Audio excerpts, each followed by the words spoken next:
అందరికీ good evening అండి. నేను యాక్చువల్గా ఇన్స్టాగ్రామ్లో పిఆర్ రైటింగ్స్ అనే పేజ్ పెట్టుకొని చిన్న చిన్న కవితలు, చిన్న చిన్న మాటలు, అంటే మోటివేషనల్ వాక్యాలు రాస్తూ అందరిలో ఒక పాజిటివ్నెస్ నింపాలనే ఒక ఉద్దేశంతో ఒక పేజ్ స్టార్ట్ చేశా. అంటే 1 year అయ్యిందండి ఖచ్చితంగా పేజ్ స్టార్ట్ చేసి. 1,20,000 మంది ఫాలోవర్స్ మీ అభిమానంతో నాకు వచ్చారు. అంటే ఈ పేజ్ స్టార్ట్ చేసినప్పుడు నా అక్షరాలు ఇంతమంది ఆదరిస్తారని నాకు నిజంగా తెలియదండి. కేవలం ఎవరో నాలాగా ఖచ్చితంగా లైఫ్లో సక్సెస్ అవ్వలేని వాళ్ళు ఉంటారు, వాళ్ళని మోటివేట్ చేయడానికి ఉపయోగపడతాయి అనుకున్నాను. కానీ నాలా 1,23,000 మంది ఇలానే దీంతో బాధపడుతున్నారని నాకు తెలియదు. వాళ్ళందరిలో పాజిటివ్నెస్ నింపుతూ వాళ్ళందరూ ఇచ్చిన ఉత్తేజంతో ఒక పుస్తకం రాయాలి. నా ఫాలోవర్స్ అందరూ అడిగారండి, మీరు ఒక పుస్తకం రాస్తే బాగుంటుందని. అందుకోసమే నేను 90s లవ్ స్టోరీ అనే ఒక పుస్తకాన్ని రాశానండి. ఇది నా 90s లవ్ స్టోరీ. ఇది ఇప్పుడు వరకు రాసిన ఒక 4 to 5 monthsలో 6,000 కాపీస్ సేల్ అయిందండి. అమెజాన్లో కూడా బెస్ట్ సెల్లర్గా నిలిచిందనమాట. ఇప్పుడు ఈ బుక్ని అజు నుంచి తీసుకొస్తున్నామండి. అంటే కొంచెం స్టోరీ యాడ్ చేసి న్యూగా వస్తుంది. ఇది మన న్యూ కవర్ పేజ్ అండ్ ఇక్కడే లాంచ్ అవుతుంది. ఇది థ్యాంక్ యూ అండి. మీ అందరి సమక్షంలో ఈ బుక్ లాంచ్ అవ్వడం నాకు చాలా ఆనందంగా ఉందండి. యాక్చువల్గా చాలా విషయాలు మాట్లాడాలి. ఈ రంగస్థలం అనేది కళలకి పుట్టినిల్లండి. ఇలాంటి రంగస్థలంలో మాట్లాడే అవకాశం నాకు వచ్చినందుకు నిజంగా సంతోషపడుతున్నాను. అండ్ ఈ రంగస్థల వేదికలో నా ముందు కూర్చున్న మీ ప్రేక్షక దేవుళ్ళందరికీ నిజంగా హృదయపూర్వక నమస్కారాలండి. నేను ఒక కథని ఏ విధంగా రాయాలి అనేది ఒక విషయం చెప్తానండి. అంటే కథలో ఎంత విషయం ఉంది అనే దానికన్నా నువ్వు కథని ఏ విధంగా రాసావు అనే దాని మీదే ఖచ్చితంగా కథ జనాలకి ఎక్కుతుందండి. అంటే కథని నువ్వు చెప్పే విధానంలోనే కథ యొక్క భావం, కథ యొక్క అర్థం ఉంటుంది. అంటే మెయిన్ ప్లాట్ని మంచిది ఎంచుకొని కథని రాసే విధానం ఖచ్చితంగా ఉంటే ఖచ్చితంగా లైఫ్ అంటే కథ అనేది సక్సెస్ అవుతుందండి. ఒక విషయం చెప్తాను మీకు, మీ అందరికీ తెలిసిన విషయమే, కానీ దీన్ని ఒక కథ రూపంలో చెప్తే చాలా ఇంట్రెస్టింగ్గా ఉంటుంది. అందులో ఉన్న చిన్న విషయాన్ని మనం గమనించాం, కానీ దాన్ని నార్మల్గా మాట్లాడితే అది అందరికీ అర్థమవుతుంది. యాక్చువల్గా ఇప్పుడు నేను కథ రూపంలో దాన్ని చెప్తానండి మీ అందరికీ. ఏంటంటే ఒక అందమైన చెరువు, ఆ చెరువులో చేపలు, బాతులు అని చాలా అంటే అందంగా ఆహ్లాదకరంగా ఎటు చూసినా ఎంతో సుందరంగా ఉన్న ఆ చెరువు పైన ఒకే ఒక చెట్టు ఉందండి. ఆ చెట్టు ఎలా ఉందంటే చాలా హైట్, అంటే చాలా ఎత్తుగా ఉండి చిన్న చిన్న గాలికి కూడా ఊగుతుందన్నమాట. అలాంటి చెట్టు పైన ఒక కోడి పుంజు గుడ్డు పెట్టిందండి. అయితే ఒక గాలికి ఆ గుడ్డు ఎక్కడ పడుతుందని మీరు అందరూ అనుకుంటారండి. యాక్చువల్గా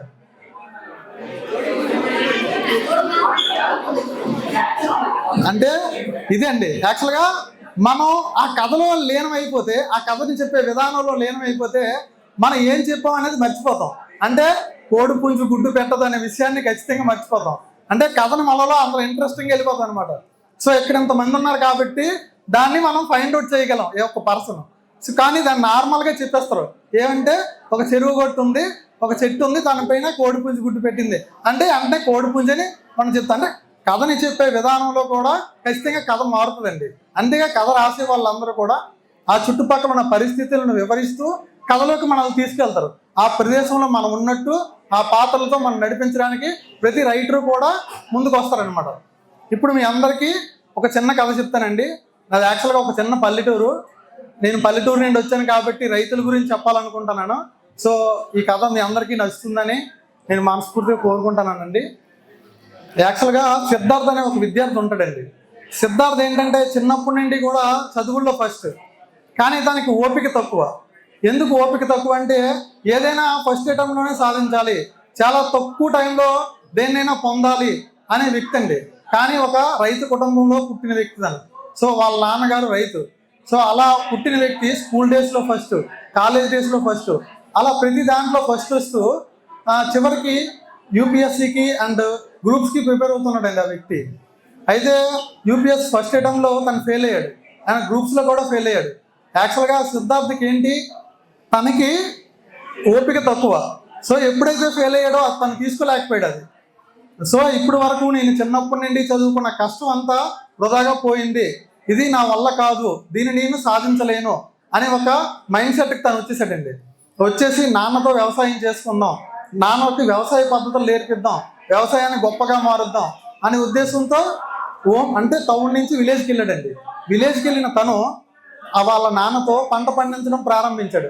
అంటే ఫస్ట్ విత్తనాలు జల్లారండి. విత్తనాల నుంచి మొలకలు వచ్చాయి. ఆ మొలకల్ని మనకి వరి నాట్లు అంటారు. వరి నాట్లను తీసి ఉడుపు కింద ఉడిచి అందులో వచ్చిన కలుపుని తీసి దానికి ఎరువులు వేసి దాన్ని ఒక స్టేజ్కి తీసుకొచ్చారండి. ఒక మంచి స్టేజ్కి వచ్చినప్పుడు ఒక పెద్ద వర్షం పడి ఏమైందంటే వరి పంట అంతా కొట్టుకుపోయిందండి. యాక్చువల్గా సిద్ధార్థకి ఓపిక తక్కువ కదా, వాళ్ళ నాన్నతో ఒకటే మాట అన్నాడు, నాన్న ఈ వ్యవసాయం మనకొద్దు, ఈ వ్యవసాయం వల్ల మనం చాలా లాస్ అయిపోతున్నాం, దీని గురించి ఎంత కష్టపడ్డాం, ఎరువులు వేసాం, మందులు చల్లాం, ఇన్ని చేసాం, కానీ పంట చేతికి వచ్చే టైంకి ఒక వెదర్ వలన మనం లాస్ అయిపోయాం. సో ఇలానే చేస్తూ ఉంటే మన జీవితం అంతా కోల్పోతూనే ఉంటానన్న, మనం వ్యవసాయం ఆపేద్దాం, ఇంకేదైనా పని చేద్దాం అంటాడు. అప్పుడు తండ్రి ఒకటే మాట చెప్తాడు, నాన్న నిన్ను 25 సంవత్సరాలు పెంచాను కేవలం ఇదే వ్యవసాయం మీద. వ్యవసాయంలో లాభం వస్తుందో లేదో నాకు తెలియదు, కానీ నిన్ను చదివించుకోగలిగాను, చెల్లికి పెళ్లి చేయగలిగాను, ఒక ఇల్లుని నిర్మించుకున్నాను. అందులో అందరూ ఉన్నంత ఆనందంగా నేను లేకపోయినా నా కళ్ళ ముందు నా పంట దగ్గర నేను ఆనందంగా ఉన్నాను. ఈరోజు ప్రతి కుర్రాళ్ళు కూడా చేస్తున్న ఒకే ఒక తప్పు ఉంది, అంటే నా పంట పోయింది నాకు తెలుసు. ఈ 25 ఏళ్లలో ఎన్నిసార్లు నా పంట నాశనం అయి ఉంటుందో, ఎన్నిసార్లు నా పంటను నేను కోల్పోయి ఉంటాను, కానీ ఏ రోజు నేను పట్టు వెళ్ళలేదు, మళ్ళీ వ్యవసాయమే చేశాను. వ్యవసాయం చేస్తూనే మిమ్మల్ని పెద్దవాళ్ళు చేశాను. యాక్చువల్గా ఈ స్టోరీలో మోరల్ ఏంటంటే అండి, మన అందరమే ఏదైనా ఒక అటెంప్ట్ చేస్తామండి, అందులో ఖచ్చితంగా ఫెయిల్ అవగానే దాన్ని స్టాప్ చేసి వేరే దాంట్లోకి వెళ్ళాలనుకుంటాం. సో దీనివల్ల ఏమవుతుందంటే మనం ఏదైతే వేరే ఎన్నుకున్నామో దాన్ని వదిలేసి వేరే వేలోకి వెళ్ళడం వల్ల అది మళ్ళీ మనకు కొత్త అనమాట. అంటే రైతు ఎన్ని కష్టాలు నష్టాలు వచ్చి నిలబడి ఏ విధంగా వ్యవసాయం చేస్తున్నాడో మనందరం తెలుసుకోవాల్సింది ఒకటేనండి, జీవితంలో సమస్యలు ఉంటాయి, కానీ ప్రతిదానికి సమాధానం ఉంటుంది. ఆ సమాధానం వెతికే ప్రయత్నం చివరి వరకు చేయాలి, అప్పుడే ఖచ్చితంగా మన అందరమే జీవితంలో సక్సెస్ అవుతాం అనమాట. ఈ ఒక్క విషయం తెలియక మన అందరం ఇది కష్టంగా ఉంది, ఇది కష్టం అని మనం విడిచిపెడుతున్నాం. కానీ ఏది కష్టం కాదండి, ఖచ్చితంగా ప్రయత్నిస్తే అందరం కూడా ఒక మంచి జీవితంలో ఒక మంచి స్థాయిలోకి వస్తాం. థ్యాంక్ యూ అండి, thank you for wonderful opportunity.